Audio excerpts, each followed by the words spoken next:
Hello बच्चों, मैं स्मिता बिजलवान स्वागत करती हूँ आपका आईसीटी वर्चुअल क्लासरूम में। आशा करती हूँ आप सभी स्वस्थ होंगे और अच्छे से अपनी पढ़ाई कर रहे होंगे। बच्चों, आज हम पढ़ने जा रहे हैं क्लास 9th की साइंस।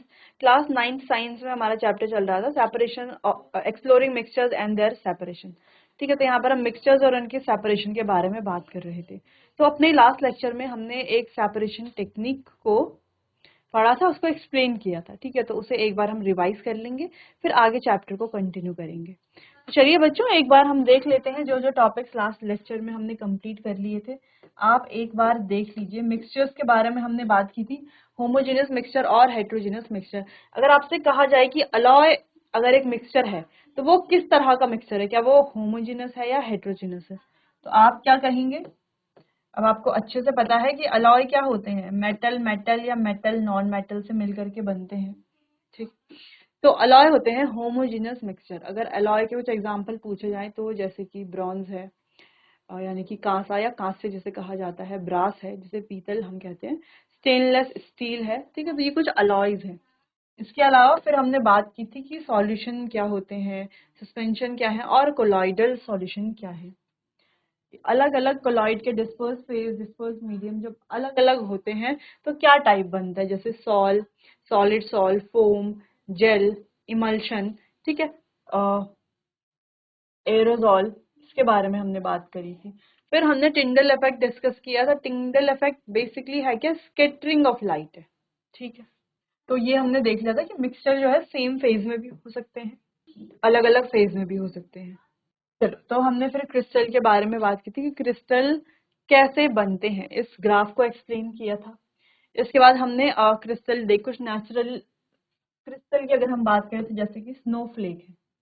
ठीक है, तो हम यहाँ पर क्रिस्टलाइजेशन टेक्निक के बारे में बात कर रहे थे कि क्रिस्टलाइजेशन टेक्निक है क्या और कैसे यहाँ पर क्रिस्टल बनते हैं, है ना। क्रिस्टलाइजेशन टेक्निक में होगा क्या, क्रिस्टल ही तो बनेंगे। तो देखो, process of forming crystal, process of forming crystal यानी कि क्रिस्टल बनने की जो प्रोसेस है, लेकिन क्रिस्टल किससे बनेंगे, किसी सैचुरेटेड से या अनसैचुरेटेड से। ठीक है, तो इस तरीके का एमसीक्यू आ सकते हैं। क्रिस्टलाइजेशन के लिए सॉल्यूशन कैसा होना चाहिए, सैचुरेटेड या अनसैचुरेटेड। तो देखो, अनसैचुरेटेड अगर सॉल्यूशन होगा तो क्रिस्टल बनेंगे ही नहीं। अनसैचुरेटेड होगा तो अब तो उसमें और सॉल्यूट हम डाल सकते हैं, तो क्रिस्टल क्यों बनेंगे। ठीक है, लेकिन अगर सैचुरेटेड होगा फिर उसमें और सॉल्यूट हम डालते हैं तो वो क्या बन जाएगा, उसको हीट करते हैं, फिर उसको जब हम कूल डाउन करते हैं तो फिर वापस से क्या होगा, वो जो एडिशनल सॉल्यूट हमने डाला उसके क्रिस्टल बन जाते हैं। तो क्या चाहिए होता है, एक सैचुरेटेड सॉल्यूशन चाहिए। इस मेथड को सॉलिड के प्योरिफिकेशन के लिए भी यूज किया जाता है। ठीक है, इससे हमें क्या मिलते हैं, प्योर क्रिस्टल्स मिलते हैं। तो एक्टिविटी एक बार फिर से थोड़ा सा रिवाइज कर लेते हैं जो हमने लास्ट लेक्चर में पढ़ी थी। तो क्या हमने यहाँ पर पढ़ा था, हमें क्या करना है, कॉपर कॉपर सल्फेट का सॉल्यूशन लेना है, सॉल्यूशन नहीं कॉपर सल्फेट लेना है। ठीक है, और अब हमें क्या करना है, सबसे पहले कॉपर सल्फेट होता है टॉक्सिक नेचर का, तो इसे किसी एडल्ट की सुपरविजन में ही करना है और इसे अपने बेयर हैंड से टच नहीं करना है, यानी कि टच करने से पहले हाथ में कुछ ग्लव्स पहन लेने, जैसे यहाँ इमेज में दिखाई दे रहा है। ठीक है, ग्लव्स पहन लेने, बेयर हैंडेड ये हमें नहीं करना है ये एक्टिविटी।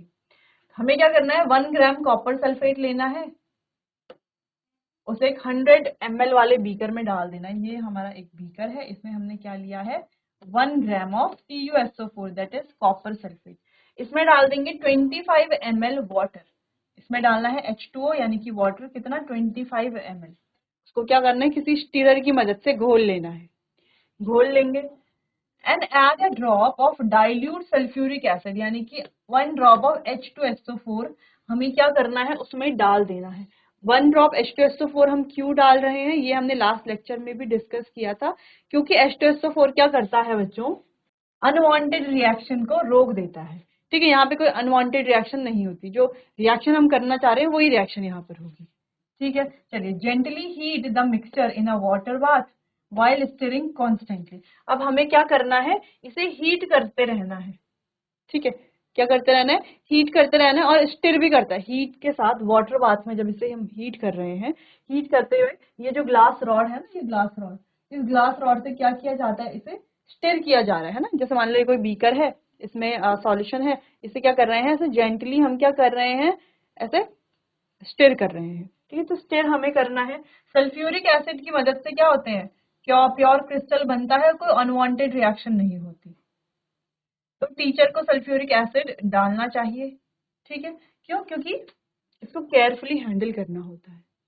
चलिए, gradually add more copper sulphate until the solution become saturated. अब हमें क्या करना है, ये हम स्टिर तो कर रहे हैं, इसके साथ हमें कॉपर सल्फेट का सॉल्यूशन ये जो है इसमें और कॉपर क्या करते रहना है, कॉपर सल्फेट क्या करते रहना है, ऐड करते रहना है।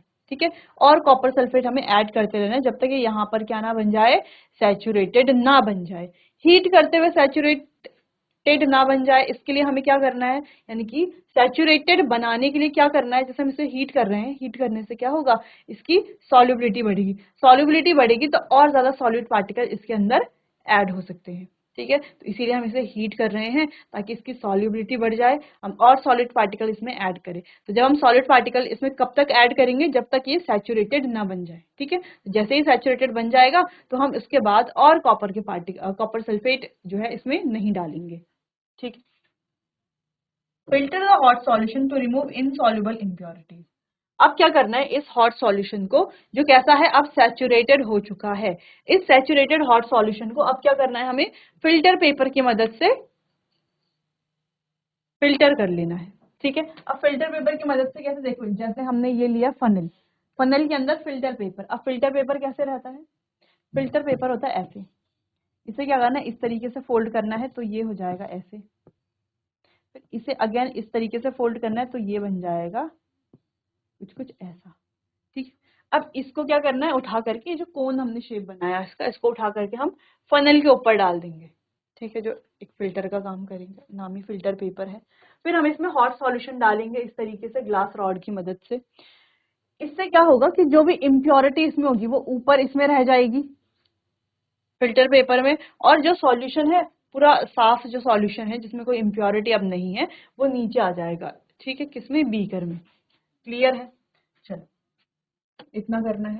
फिर अब क्या करना है, collect it in a clean beaker and cover it with a watch glass. अब इसे क्या कर लेना है, एक वॉच ग्लास से इस प्रकार से, जैसे ये फिल्ट्रेट है, फिल्ट्रेट जो हमने फिल्टर पेपर से फिल्टर करके निकाला है वो हमने यहाँ पर रखा है, ये बीकर है और इसे हमने क्या कर लिया, एक वॉच ग्लास से कवर कर लिया है। ठीक है, allow the solution to cool slowly without disturbing it. अब इस सॉल्यूशन को क्या करना है, कूल होने देना है, इसको बिना डिस्टर्ब किए हुए। It gives enough time to the particle in the solution to come together, resulting in the formation of larger, shiny, well-shaped blue color crystals. अब जैसे हमने कहा कि हमें इसे क्या करना है, कुछ समय के लिए रेस्ट करने देना है, अनडिस्टर्ब्ड छोड़ना है। अब कुछ समय में क्या हो जाएगा, धीरे धीरे पार्टिकल्स एक साथ आएंगे सॉल्यूशन के, ठीक है, सॉल्यूशन में, जिससे क्या होगा, larger, shiny, well shaped blue colour के क्रिस्टल यहाँ पर तैयार हो जाएंगे।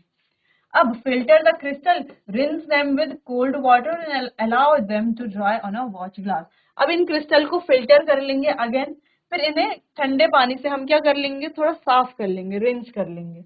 Allow them to dry on a watch glass, और इन्हें वॉच ग्लास पर डाल करके सुखाने के लिए छोड़ देंगे। तो यहाँ पर हमें कॉपर सल्फेट के प्योर क्रिस्टल्स मिलेंगे, क्रिस्टल्स ऑफ कॉपर सल्फेट। यहाँ पर क्या मिलेगा, हमें कॉपर सल्फेट के क्रिस्टल्स मिलेंगे, और इस प्रोसेस को कहा जाता है क्रिस्टलाइजेशन। ठीक है, क्या कहा जाता है, क्रिस्टलाइजेशन। क्लियर है, चलिए इतना आप एक बार देख लीजिए, और ये पॉइंट हमने लास्ट लेक्चर में आपने नोट नहीं किए थे, इन्हें आप नोट कर लीजिए।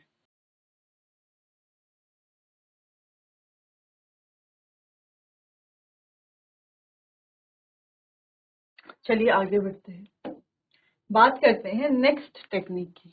अब नेक्स्ट टेक्निक है डिस्टिलेशन। ठीक है, टेक्निक यानी कि separation technique.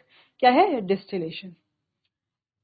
A homogeneous mixture of two miscible liquid. Miscible का मतलब क्या है, ये हमने डिस्कस किया था ना, यहाँ पर पढ़ा था, यहाँ पर बात की थी इमिसिबल, पार्शियली मिसिबल और मिसिबल। मिक्सेबल यानी कि जो आपस में अच्छे से घुल जाते हैं। जैसे यहाँ पर एग्जांपल है ethanol, that is alcohol and water. तो अल्कोहल और वाटर जब दोनों को मिक्स करो तो क्या आप पता लगा पाओगे इसमें वाटर है या अल्कोहल है, दोनों क्या हो जाते हैं, अच्छे से मिल जाते हैं। तो इन्हें क्या कहेंगे हम, दो मिक्सेबल लिक्विड। जैसे आप क्या कीजिए, कोई जूस है ना, कोई जूस में आप क्या कीजिए, पानी डाल दीजिए, तो वो भी क्या हो जाएंगे, वो भी क्या है, मिक्सेबल लिक्विड है, वो भी क्या हो जाएंगे, मिल जाएंगे अच्छे से। वो सेपरेट नहीं होंगे, अलग लेयर नहीं फॉर्म करेंगे, कंप्लीटली मिक्स हो जाएंगे। तो उन्हें क्या कहा जाता है, मिक्सेबल लिक्विड। चलो, तो miscible liquid can be separated by heating the mixture until the liquid with the lower boiling point vaporizes। तो क्या किया जाता है, दो मिक्सेबल लिक्विड को सेपरेट किया जाता है। कैसे सेपरेट किया जाएगा, bye heating the mixture until the liquid with the lower boiling point vaporizes। Heat किया जाता है, कब तक हीट किया जाता है कि जिसका बॉइलिंग पॉइंट कम है वो क्या ना हो जाए, पूरा वेपराइज ना हो जाए। जैसे मान लो यहाँ पर एक है लिक्विड 1 और ये है लिक्विड 2। अब लिक्विड 1 जो है उसका बॉइलिंग पॉइंट है 40 डिग्री सेल्सियस, ठीक है। लिक्विड 2 जो है उसका बॉइलिंग पॉइंट है 100 डिग्री सेल्सियस। अब इन दोनों का हमने क्या बनाया, एक सॉल्यूशन बनाया, और ये दोनों कैसे हैं, इसमें कंपोनेंट 1 भी है और कंपोनेंट 2 भी है, ठीक है। और दोनों कैसे हैं, मिक्सेबल हैं। मिक्सेबल यानी कि अच्छे से घुले हुए हैं। अब हम क्या करेंगे, इनका करेंगे डिस्टिलेशन। डिस्टिलेशन में क्या करते हैं, इन्हें बेसिकली हीट करते हैं, ऐसे नहीं कि ऐसे। उसके लिए अलग से क्या करते हैं हम, जो टूल्स हैं या जो हमारे पूरा जो सेटअप होता है वो सेटअप हम यहाँ पर लगाते हैं पूरा। फिर वहां पर क्या करते हैं, इसको हीट करेंगे। अब देखो ये जो लिक्विड 1 है इसका बॉइलिंग पॉइंट है 40 डिग्री सेल्सियस। तो जैसे ये बॉइल होगा और टेम्परेचर पहुंचेगा 40 डिग्री सेल्सियस, तो जो ए वाला 1 वाला जो कंपोनेंट है वो पूरा क्या हो जाएगा, इवेपोरेट हो जाएगा।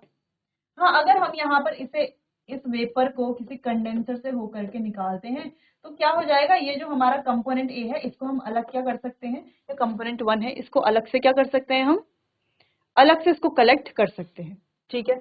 दूसरी चीज देखो, 40 डिग्री सेल्सियस था इसका टेम्परेचर, तो ये जल्दी इवेपोरेट हो जाएगा पूरा, ठीक है। बहुत जल्दी, जैसे 40 डिग्री में पहुंचेगा टेम्परेचर जल्दी इवेपोरेट हो जाएगा। फिर जैसे टेम्परेचर आगे बढ़ेगा, लिक्विड 1 क्या हो गया, पूरा इवेपोरेट हो गया, पूरा अलग हो गया। तो यहाँ पर केवल क्या बचा, केवल और केवल लिक्विड 2 यहाँ पर बचा। और लिक्विड 1 को इसके जो वेपर्स थे, वेपर्स को कंडेंस करके बाय कंडेंसेशन प्रोसेस, ठीक है। कंडेंसेशन से क्या होता है, वेपर को हम लिक्विड में कन्वर्ट करते हैं, ठीक है। तो कंडेंसेशन से वेपर को, जो 1 वाला था उसके वेपर को हमने क्या कर लिया, लिक्विड में कंडेंस करके कलेक्ट कर लिया। तो यहाँ पर केवल और केवल सेकेंड वाला रहेगा, यहाँ पर केवल और केवल फर्स्ट वाला। तो इस तरीके से हम सेपरेशन कर सकते हैं। अब हम इसको डिटेल में देखेंगे। यहाँ पर तो एक जस्ट हमने एक बेसिक सी इंट्रोडक्शन इसके बारे में दी कि ये हमसे कहना क्या चाह रहा है, ये जो डिस्टिलेशन की प्रोसेस है ये एक्चुअल में होती क्या है, ठीक है। तो एक स्केलेटल यानी कि एक स्ट्रक्चर इसका अब आपके मन में बन गया होगा, आपके माइंड में, कि कैसे कैसे ये प्रोसेस होती है थोड़ा बहुत। बाकी तो अभी हम डिटेल में इसको देखेंगे, ठीक है। चलो, तो हमने यही कहा कि दो मिक्सेबल लिक्विड जिनका बॉइलिंग पॉइंट क्या होता है, अलग अलग होता है। तो जिसका बॉइलिंग पॉइंट लोअर होता है हीट करके क्या कर लेते हैं, हम उनको दोनों मिक्सचर को सेपरेट कर लेते हैं, क्योंकि जिसका बॉइलिंग पॉइंट कम होगा वो जल्दी वेपराइज हो जाएगा। आगे बढ़ते, the vapour is then cooled turning back into liquid. तो जो वेपराइज हो जाएगा उसके वेपर को कूल करके वापस से लिक्विड में कन्वर्ट कर देंगे, जिसको हम कंडेंसेशन बोलते हैं। This process is known as distillation. तो ये जो होल प्रोसेस है, ये जो पूरी प्रोसेस है, इस प्रोसेस को कहा जाता है डिस्टिलेशन, ठीक।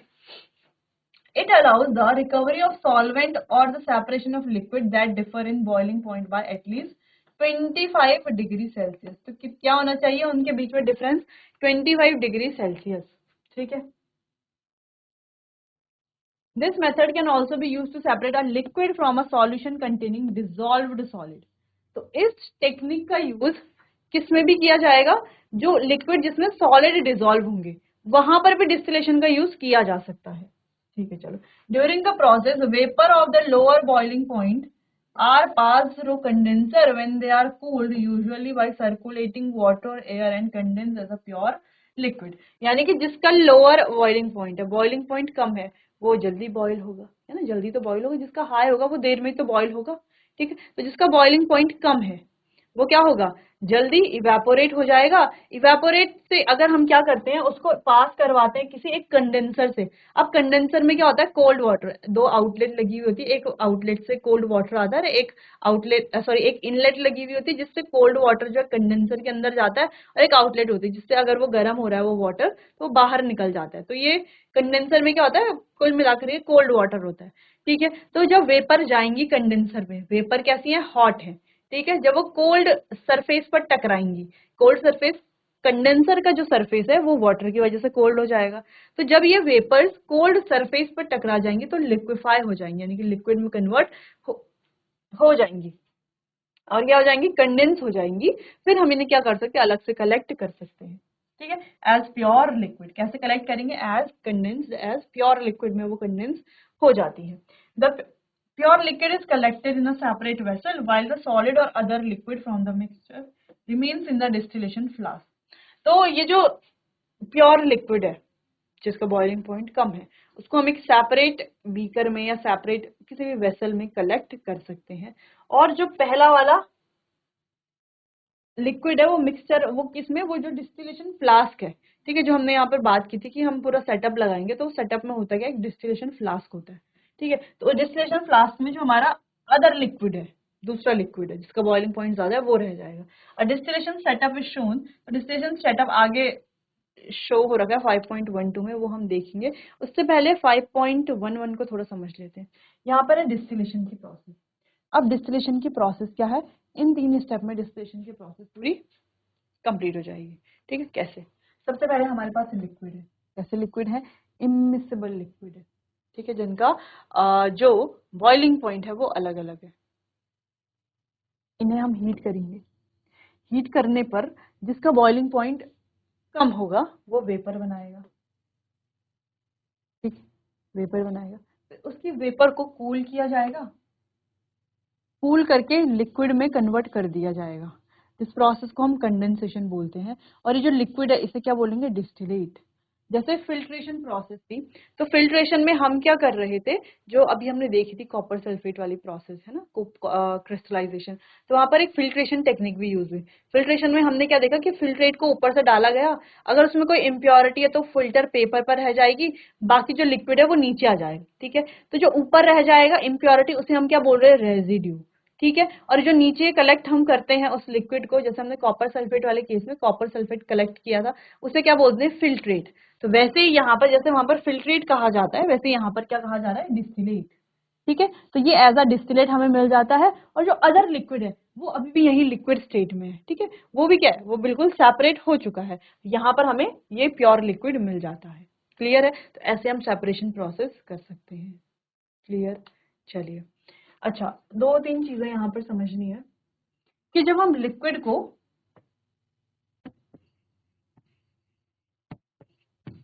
क्या कर रहे हैं, जब हम लिक्विड को क्या कर रहे हैं, हीट कर रहे हैं,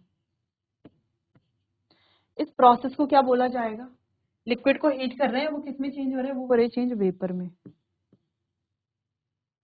तो इस प्रोसेस को हम क्या बोल रहे हैं, बॉइलिंग। बॉइल कर रहे हैं ना उसको, बॉइल ही तो कर रहे हैं। ठीक है, इवेपोरेशन बोल सकते हैं, लेकिन इवेपोरेशन कब बोलते हैं, जब हम वहां पे प्रॉपर हीट नहीं दे रहे हो। ठीक है, तब हम इवेपोरेशन, वैसे हम बॉइलिंग या वेपराइजेशन इसको बोल सकते हैं। ठीक है, चलो, तो वेपर बन रहा है, फिर वेपर से वापस हम इसको क्या कर रहे हैं, कूल कर रहे हैं। क्या कर रहे हैं, इसको कूल कर रहे हैं। कूल करके ये चेंज किसमें हो रहा है, वापस से लिक्विड में। अच्छा, इसको ना आप ऐसे भी कर सकते थे, यहाँ पर एक एरो लगा देते, है ना, यहाँ पर ऐसे एरो लगा करके, बात एक ही थी। चलो, तो वेपर को हम क्या कर रहे हैं, कूल कर रहे हैं और लिक्विड में चेंज कर रहे हैं। इस प्रोसेस को कहा जाता है कंडेंसेशन। तो कंडेंसेशन, वेपराइजेशन या बॉइलिंग बोल रहे हैं। बॉइलिंग और कंडेंसेशन दो प्रोसेस हमने यहाँ पर देख ली। इसके अलावा क्या और भी प्रोसेस होती है, हाँ बिल्कुल होती है। जैसे अगर हम बात करें, ये है हमारे पास सॉलिड, ठीक है, ये है लिक्विड और ये है गैस। इसका ट्राइंगल बनाते हैं। चलो, क्या और भी प्रोसेस होती है, तो ये है सॉलिड, ये है लिक्विड और ये है गैस। तो देखो, सॉलिड से लिक्विड बनाने की जो प्रोसेस है, सॉलिड से लिक्विड हम बना रहे हैं, तो इसे क्या बोलेंगे, मेल्टिंग। या इसको बच्चों फ्यूजन भी बोलते हैं, ठीक है, मेल्टिंग, या आपको कहीं पर फ्यूजन भी लिखा हुआ मिलेगा, क्या मिलेगा, फ्यूजन लिखा हुआ मिलेगा, ठीक है। चलो, और लिक्विड से भी तो सॉलिड से लिक्विड बनाते हैं, लेकिन लिक्विड से भी तो सॉलिड बनाते हैं ना, बर्फ से पानी बनाया, पानी को कूल करके वापस बर्फ भी तो बनाई जाती है बिल्कुल। तो इस प्रोसेस को क्या बोलते हैं, फ्रीजिंग। लिक्विड से गैस हम बनाते हैं लिक्विड से गैस बनता है, लिक्विड से गैस यानी कि वेपर की फॉर्म में, इसे हम क्या बोल रहे हैं, बॉइलिंग बोल लो, वेपराइजेशन बोल लो, तो ये हो गया बॉइलिंग। क्या गैस से लिक्विड बनाया जाता है, हाँ गैस से भी तो हम लिक्विड बना सकते हैं, वेपर से लिक्विड बना सकते हैं, हाँ बना सकते हैं। तो क्या बोलेंगे इस प्रोसेस को, कंडेंसेशन। चलो क्लियर है। क्या हम सॉलिड से गैस बना सकते हैं, सॉलिड से डायरेक्टली गैस, बिल्कुल बना सकते हैं। इस प्रोसेस को कहा जाता है सब्लिमेशन। क्या हम गैस से सॉलिड बना सकते हैं, हाँ बिल्कुल बना सकते हैं। तो इस प्रोसेस को कहा जाता है डिपोजिशन, ठीक है। ऐसा रफली हमने बनाया है, इसको आगे हम डिटेल में डिस्कस करेंगे आगे, क्योंकि सब्लिमेशन से रिलेटेड हमें पढ़ना है, तो वहां पर भी डिस्कस करेंगे। फिलहाल यहाँ पर एक रफली डायग्राम है ताकि आपको पता चल जाए कि अलग अलग प्रोसेस कौन कौन सी होती है, जैसे मेल्टिंग, फ्रीजिंग, बॉइलिंग, इसके अलावा कंडेंसेशन, सब्लिमेशन, डिपोजिशन। कुछ और प्रोसेस भी होती है जैसे इवेपोरेशन। इवेपोरेशन तो होती रहती है ना, जैसे कहीं पे पानी गिर गया तो कुछ समय के बाद आप देखोगे वो पानी क्या हो जाता है, पूरा गायब हो जाता है। या आप बाल धुलते हो तो बाल धुले गीले हैं, कुछ समय के बाद आप देखते हो पूरे क्या हो जाते हैं, ड्राई हो जाते हैं। ड्राई कैसे हो गए, गीले थे ना, वाटर था, तो कोई मैजिक तो होता नहीं है यहाँ पर। यहाँ पर क्या होता है कि जो वाटर है जो बालों में, वो क्या हो जाता है, हीट से या सराउंडिंग की हीट एब्जॉर्ब करके क्या हो जाता है, इवेपोरेट हो जाता है। तो इसके लिए हीट करने की जरूरत नहीं पड़ती है, सराउंडिंग की हीट लेकर के ही क्या हो जाता है, इवेपोरेट हो जाता है। तो ये इवेपोरेशन प्रोसेस आगे डिस्कस करेंगे हम इसको, ठीक है। चलिए इतना आप नोट कर लीजिए, फिर आगे डिस्टिलेशन प्रोसेस देखते हैं।